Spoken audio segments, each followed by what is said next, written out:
রাজ্যে 40 লক্ষ ভুয়া ration card খুঁজে বের করেছে সরকার।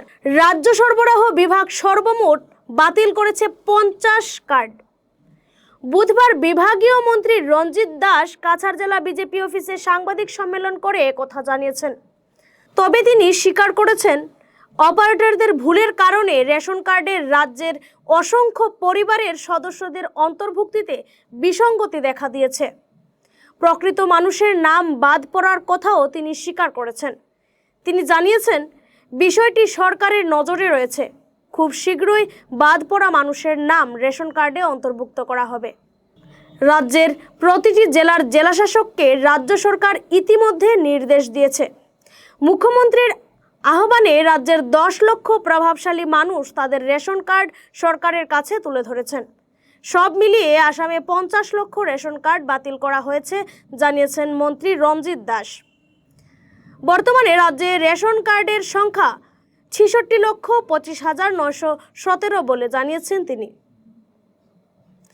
আগামী ডিসেম্বর মাসে রাজ্যে পঞ্চায়েত নির্বাচন অনুষ্ঠিত হবে বলেও জানান বিভাগীয় মন্ত্রী। এবারে নির্বাচন রাজনীতি মুক্ত এবং দলীয় প্রতীক ছাড়াই হবে। এছাড়া আবার পঞ্চায়েত সভাপতি নির্বাচনী করবেন গ্রুপ সদস্যরা, জানান তিনি। আগামী 31 আগস্টের মধ্যে পঞ্চায়েত এবং 7 সেপ্টেম্বরের মধ্যে ব্লক রিঅর্গানাইজেশন করার নির্দেশ দেওয়া হয়েছে।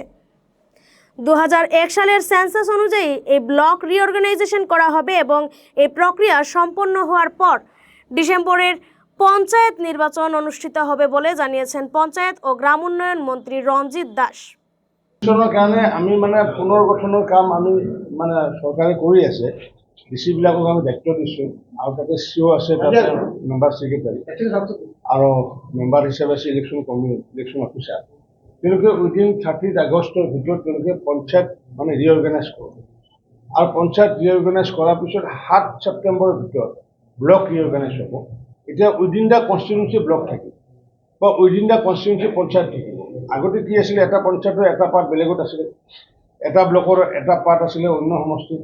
বদৰপুৰ হেন ঠাইত আছিলে কি তিনিটা ব্লকৰ তেওঁলোকৰ সংযুক্ত এলেকা আছিলে। এতিয়া উইদিন দ্য ব্লক হ'ব। নাম্বাৰ অফ ব্লক আমাৰ নাবাঢ়ে, নাম্বাৰ অফ পঞ্চায়তটো নাবাঢ়ে, এজ ইট ইজ থাকিব। আৰু সেইকাৰণে আমি এটা ফৰ্মুলা দিছোঁ যে যিহেতু 2001 চনৰ আধাৰত ডিলিমিশ্যন হৈছিলে আমাৰ বিধানসভা, সেইকাৰণে আমি পঞ্চায়তৰ ক্ষেত্ৰত আমি কৈছোঁ যে বেছ ইয়াৰটো হ'ব লাগে 2001 চন হ'ব লাগে।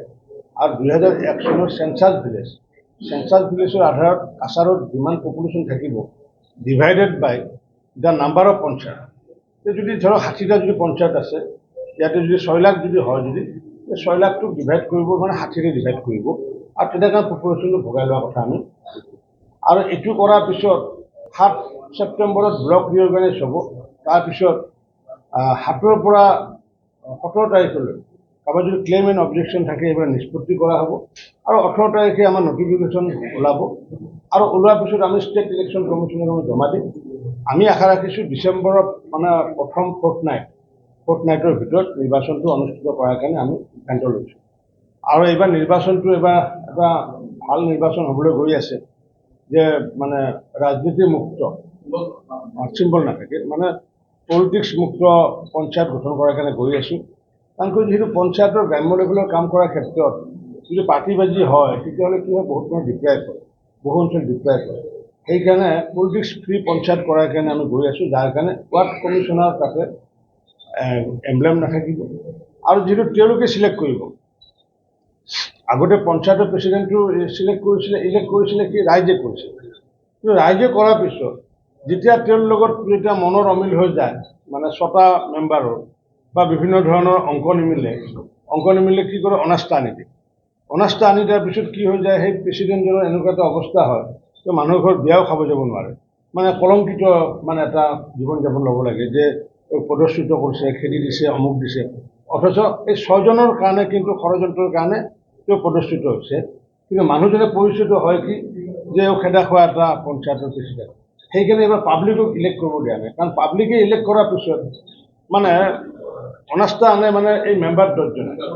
এইকাৰণে এইবাৰ কৈছোঁ কি যে পাব্লিকে ইলেক্ট নকৰে, within the 10 member, as like chief minister বা আঞ্চলিক পঞ্চায়ত বা ZPC যেনেকুৱা কৰে, গাঁও পঞ্চায়তৰ ক্ষেত্ৰতো সভাপতিজন তেনেকুৱা কৰে, তেওঁলোকে চিলেক্ট কৰিব।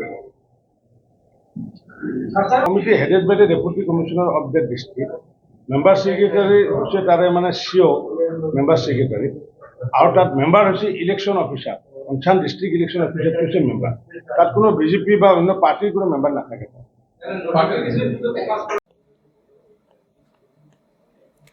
ব্যুৰো ৰিপোৰ্ট গণ আওয়াজ।